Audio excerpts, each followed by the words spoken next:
একদিন এক রাজা তার 3 মন্ত্রীকে ডেকে খালি বস্তা দিয়ে বলল, তোমরা এই বস্তাগুলি নিয়ে জঙ্গলে যাও এবং আমার জন্য ফল কুড়িয়ে নিয়ে আসো।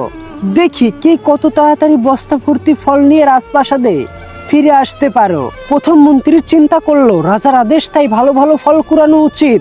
সেই মতো সে জঙ্গলের সবচেয়ে সুস্বাদু ফলগুলো কুড়িয়ে বস্তা ভরল।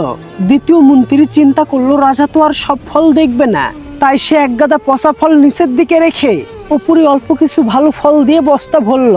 তৃতীয় মন্ত্রী চিন্তা করলো রাজার এত সময় কোথায়, সে বস্তা খুলে খুলে দেখবে।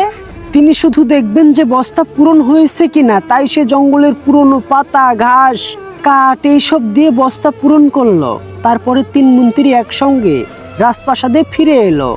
রাজা সবার বস্তাগুলো দেখে খুশি হলেন, কিন্তু বস্তার মুখগুলো খুলেও দেখলেন না। দ্বিতীয় এবং তৃতীয় মন্ত্রী তাদের বুদ্ধির কথা চিন্তা করে তারা মনে মনে হাসতে লাগলো। রাজা তখন সিংহাসন থেকে উঠে দাঁড়িয়ে ঘোষণা করলেন, এই 3 মন্ত্রীকে তাদের বস্তা সহ 7 দিনের জন্য কারাগারে 3টি আলাদা আলাদা কক্ষে বন্দি করে রাখা হোক। এই সময় যেন তাদেরকে কোনো প্রকার খাবার দেওয়া না হয়। রাজার আদেশ মতো 3 জনকেই কারাগারে পাঠানো হলো। প্রথম মন্ত্রী তার বস্তার ফলগুলো খেয়ে 7 দিন পার করে দিল।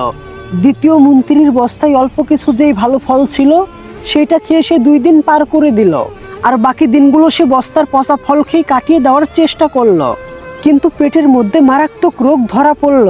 তৃতীয় মন্ত্রীর বস্তায় কোনো ফল ছিল না, তাই সে অনাহারে কারাগারেই মারা গেল।